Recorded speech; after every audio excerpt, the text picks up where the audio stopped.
एक समय की बात है। एक छोटे से पहाड़ी गांव में एक लड़की रहती थी जिसका नाम आशा था। वह सुंदर, नर्म दिल वाली और अपने परिवार से बहुत प्यार करने वाली लड़की थी। आशा का जीवन सरल था, लेकिन उसके सपने बहुत बड़े थे। उसकी आंखों में एक दिन शहर जाकर कुछ बड़ा करने की चाह थी, परंतु उसका दिल अपने गांव और वहां के लोगों से बहुत जुड़ा हुआ था। दूसरी ओर, उसी गांव के पास एक और गांव में एक लड़का रहता था जिसका नाम अंशुल था। अंशुल एक सीधा सादा, मेहनती और जिम्मेदार लड़का था। उसके परिवार की आर्थिक स्थिति ज्यादा अच्छी नहीं थी, इसलिए वह हमेशा अपने परिवार के लिए मेहनत करता था। लेकिन उसके दिल में भी एक छिपा हुआ सपना था, सच्चे प्यार को पाने का।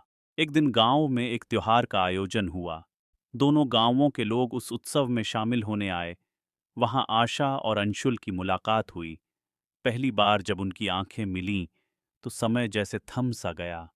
आशा की आंखों की चमक और अंशुल की ईमानदारी से भरी आंखों में कुछ ऐसा था जिसने दोनों को एक दूसरे की ओर खींच लिया। उत्सव की भीड़ में उन्होंने एक दूसरे से बातें करना शुरू किया। आशा की हंसी ने अंशुल को मंत्रमुग्ध कर दिया। ये कविता हक दीजिया। और अंशुल की सादगी ने आशा को उसकी ओर आकर्षित किया। वे दोनों बिना ज्यादा कहे ही एक दूसरे के बारे में बहुत कुछ समझ गए। धीरे धीरे उनके बीच की बातें रोजमर्रा की आदत बन गईं। वे घंटों तक साथ बैठकर पहाड़ों की ठंडी हवाओं के बीच सपनों की बातें करते, बिना किसी परवाह के।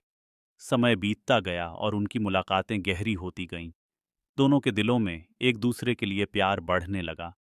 पर गांव के रीति रिवाज और परिवारों की जिम्मेदारियों के बीच उनका मिलना आसान नहीं था। आशा का परिवार उसे शहर भेजना चाहता था ताकि वह अपनी पढ़ाई पूरी कर सके और आगे एक अच्छा करियर बना सके। वहीं अंशुल को अपने परिवार की आर्थिक समस्याओं से जूझना पड़ रहा था। एक दिन आशा ने अंशुल से कहा, मैं तुम्हें छोड़कर कहीं नहीं जाना चाहती, लेकिन मुझे अपने सपनों का भी पीछा करना है। अंशुल ने उसकी आंखों में देखा और बड़े प्यार से कहा, तुम्हारे सपने मेरे भी हैं। मैं हमेशा तुम्हारे साथ रहूंगा, चाहे तुम जहां भी जाओ। आखिरकार आशा ने शहर जाने का निर्णय लिया। अंशुल ने उसे पूरी तरह से समर्थन दिया, भले ही उसका दिल भारी था। वह से जानता था कि अगर उनका प्यार सच्चा है तो दूरी उसे कमजोर नहीं कर सकती। आशा ने शहर में अपनी पढ़ाई शुरू की और अंशुल ने गांव में अपना काम जारी रखा। वे दोनों दूर थे, लेकिन उनके दिलों के बीच की दूरी कभी नहीं बढ़ी। समय समय पर आशा गांव आती और अंशुल से मिलती।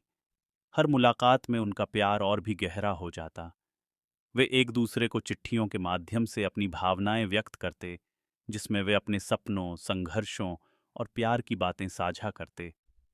कई सालों के बाद आशा ने अपनी पढ़ाई पूरी कर ली और एक अच्छी नौकरी पा ली। उसने अंशुल को एक पत्र लिखा, जिसमें लिखा था, अब मेरा सपना पूरा हो गया है। अब मैं अपने असली सपने को पूरा करना चाहती हूँ, तुम्हारे साथ जिंदगी बिताना।